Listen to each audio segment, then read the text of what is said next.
नमस्कार दोस्तों, आज मैं आपको गणेश जी की कथा सुनाने जा रही हूँ जो कि कार्तिक मास में और हर व्रत के बाद सुनी जाती है। एक समय की बात है, विष्णु भगवान का विवाह लक्ष्मी जी के साथ निश्चित हो गया। विवाह की तैयारी होने लगी, सभी देवताओं को निमंत्रण भेजे गए, परंतु गणेश जी को निमंत्रण नहीं दिया गया।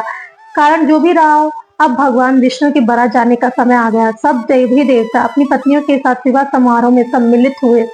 उन सब ने देखा कि गणेश जी कहीं नहीं दिखाई दे रहे। तब वे आपस में चर्चा करने लगे कि क्या गणेश जी को न्योता भी लगा है या नहीं, या स्वयं गणेश जी ही नहीं आए। सभी को इस बात का आश्चर्य होने लगा।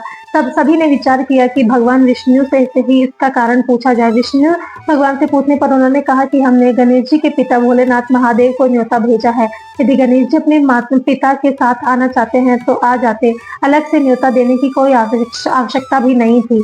दूसरी बात यह है कि उनको 1.25 मन मूंग, 1.25 मन चावल, 1.25 मन घी और 1.25 मन लड्डू का भोजन दिन भर में चाहिए। यदि गणेश जी नहीं आएंगे तो कोई बात नहीं, दूसरे के घर जाकर इतना सारा खाना पीना अच्छा नहीं लगता।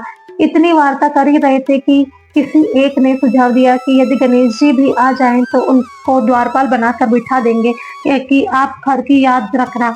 आप तो चूहे पर बैठकर धीरे धीरे चलोगे तो बारात से बहुत पीछे रह जाओगे। यह सुझाव भी सबको पसंद आ गया, तो विष्णु भगवान ने भी अपनी सहमति दे दी। होना क्या था, इतने में गणेश जी वहां आ गए और उन्हें समझा बुझाकर घर की रखवाली करने बैठा दिया। बारात चल दी। तब नारद जी ने देखा कि गणेश जी तो दरवाजे पर ही बैठे हुए हैं, तो वे गणेश जी के पास गए और रुकने का कारण पूछा। गणेश जी कहने लगे कि विष्णु भगवान ने मेरा बहुत अपमान किया है। नारद जी ने कहा, आप अपनी मूषक सेना को आगे भेज दें, वह रास्ता खोद देगी, जिससे वाहन धरती में धंस जाएंगे और आपको सम्मान पूर्वक बुलाना पड़ेगा। अब तो गणेश जी ने अपनी मूषक सेना जल्दी से आगे भेज दी और सेना ने जमीन पोली कर दी। जब बारात वहां से निकली तो रथों के पहिए धरती में धंस गए। लाख कोशिश की परंतु पहिए नहीं निकले। सभी ने अपने अपने उपाय किए परंतु पहिए नहीं निकले, बल्कि गने जगह जगह से टूट गए। किसी की समझ में नहीं आ रहा था कि अब क्या किया जाए। तब नारद जी ने कहा, आप लोगों ने गणेश जी का बहुत अपमान कर दिया है, इसलिए यदि उन्हें मनाकर लाया जाए तो आपका कार्य सिद्ध हो सकता है, यह संकट टल सकता है। शंकर भगवान ने अपने दूत नंदी को भेजा और वे गणेश जी को लेकर आए।